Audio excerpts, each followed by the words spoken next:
I want you all to know that we are fighting the fake news. It's fake, phony, fake. A few days ago, I called the fake news the enemy of the people, and they are. They are the enemy of the people. Because they have no sources, they just make them up when there are none. And for this week's political panel, we're very lucky to have the Washington Post's Bob Woodward to join us. And he is here along with the editor-in-chief of The Atlantic, Jeffrey Goldberg. Bob, I want to start with you. The president has said that the press is the enemy of the American people. You know something about that kind of language. What do you make about that? The press is not that enemy. And the concern in the press is that we'll have secret government, that government does things that we should know about that we don't. And the judge who said it got it right. Democracies die in darkness. And so we're working against the darkness. Trump is right on some of these stories have been out of bounds. I think most of them have been quite good, and he's just going to have to learn that there are leaks and that there is criticism and so many things he's not going to like. And the key is to get the big things right. What's the policy in the Middle East going to be with Russia, with North Korea? What's he going to do with the economy, cybersecurity, counterterrorism? Those are the big issues. Press should be thinking about them. So should he. According to Politico, Press Secretary Sean Spicer met with about a dozen of his communication staffers to discuss recent leaks. So 12 people in a room, I guess apparently with some White House lawyers present, is what I'm hearing. Staffers were reportedly told to dump their government issued and personal phones, to hand them over, to prove they had nothing to hide. Can you imagine that scene?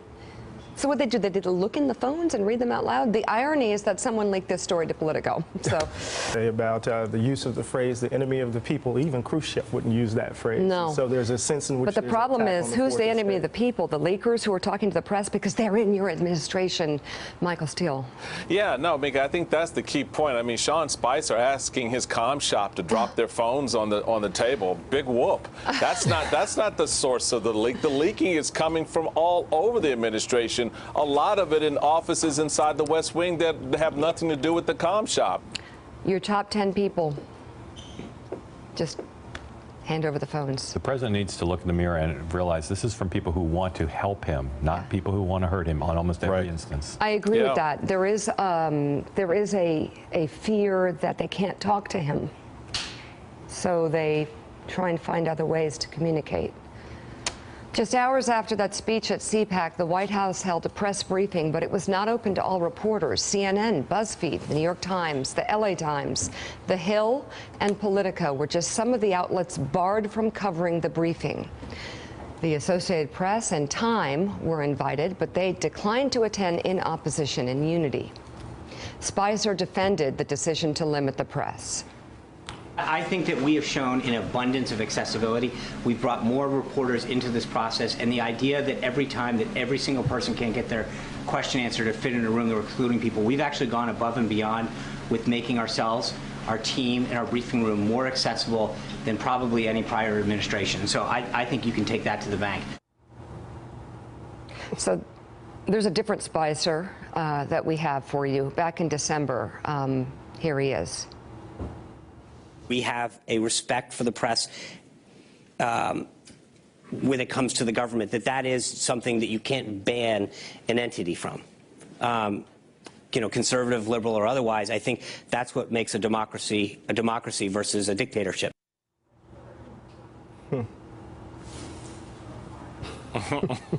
Just let that marinate. Yeah. I mean, so is that where we're at? What we might be seeing here is an attempt to erode some of those institutions. And here the Fourth Estate is under attack. And the Fourth Estate, if you read your de Tocqueville, is crucial to the workings of democracy. And so I'm deeply disturbed by this. And at the same time that we're focusing on the banning of news outlets from the gaggle, there's Priebus talking to the FBI. They're folks who are trying to impact stories. So there's something happening here that seems to run against. I'm going to read from Kathleen Parker, but you have a weekend where I think the president had one of his best moments, presidential moments yet. If you look at his weekly address, it was good. But we really can't talk about that because either we're the fake news and you shouldn't be watching, or, you've got this press spokesperson who clearly is now describing months ago what would be a dictatorship and banning media outlets. Kathleen Parker writes this in the Washington Post. Spicer makes an impossible job even harder. To give Sean Spicer the benefit of the doubt, his job must be the hardest in the history of press secretaries. Explaining Trump is a relentless, thankless task for which he will be punished one way or the other. Unlike most press secretaries who typically come from the reporting world, Spicer is a veteran flack with a flack's contempt for the media. What's missing, and also a missed opportunity, is the camaraderie and mutual respect that often develop in the media briefing room. Spicer would do well and would be well served if he'd treat all reporters with the same respect he wishes for himself. They're a loathsome bunch, to be sure. But they're also suckers for pros who are self-aware enough not to take themselves or this business too seriously. I don't think Sean Spicer takes himself too seriously. I think he's a really nice guy in a really bad position. And I think he wears it. You can see the bad position that he is in written all over his face. We don't want in the media to set ourselves up as the opposition. I know Trump a little bit. I don't think he really believes that the press is the enemy of the people, frankly. And we have to do our reporting in a very aggressive, careful way.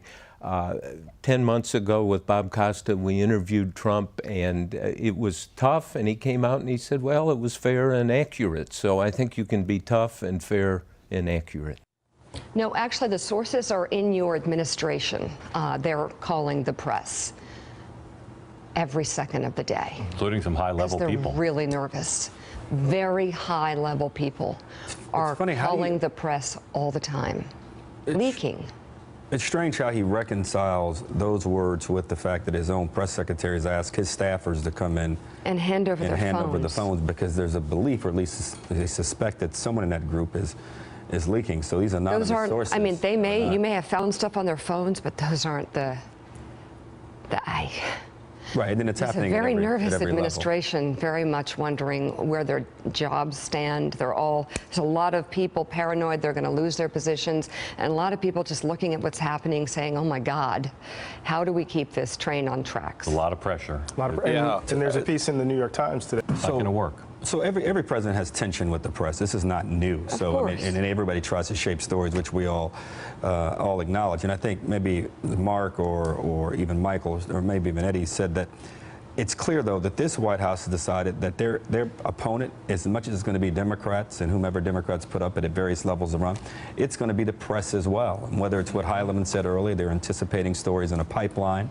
Or not, they have made clear that the press is a problem for them. So they're going to run against it. So they've taken this to a level unseen. And I used to feel bad for Sean, but after being reminded what he said back in December. It's what he knows. It's what he knows. It's who he is. Now, I don't have any problem him saying things I disagree with or defending policies that I may differ with. But this is fundamentally just, I think, against whom he is. And he shouldn't.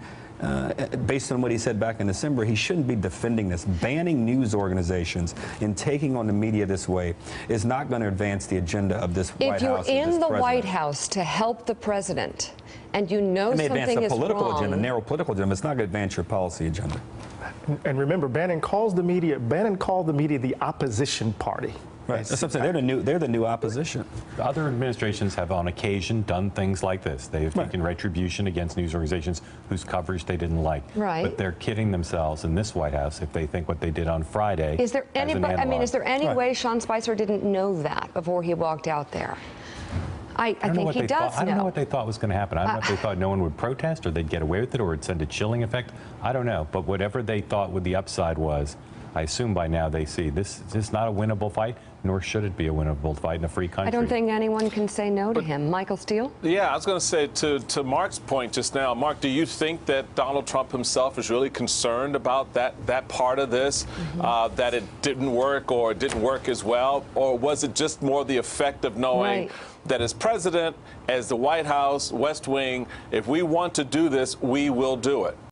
North Korea, we'll take care of it, folks. What's going to happen when I'm dealing with really, really important subjects like North Korea? I don't have to tell you what I'm going to do in North Korea. Wait a minute. So, Bob, what did you make of those three? Well, so 3 times he's not asked once about North Korea, but he brings it up himself, saying, you know, I don't have to tell. I'm clearly worried about leaks about North Korea, saying, hey, look, I'm going to take care of it, folks. This is on his mind, and rightly on his mind. I think President Obama told him North Korea is one of these things you really need to worry about, maybe at the top of the list. And so it's logical. And again, where Obama apparently said, you know, I don't sleep because of North Korea. And it's quite logical, because North Korea has a leader that's unstable and they have nuclear weapons.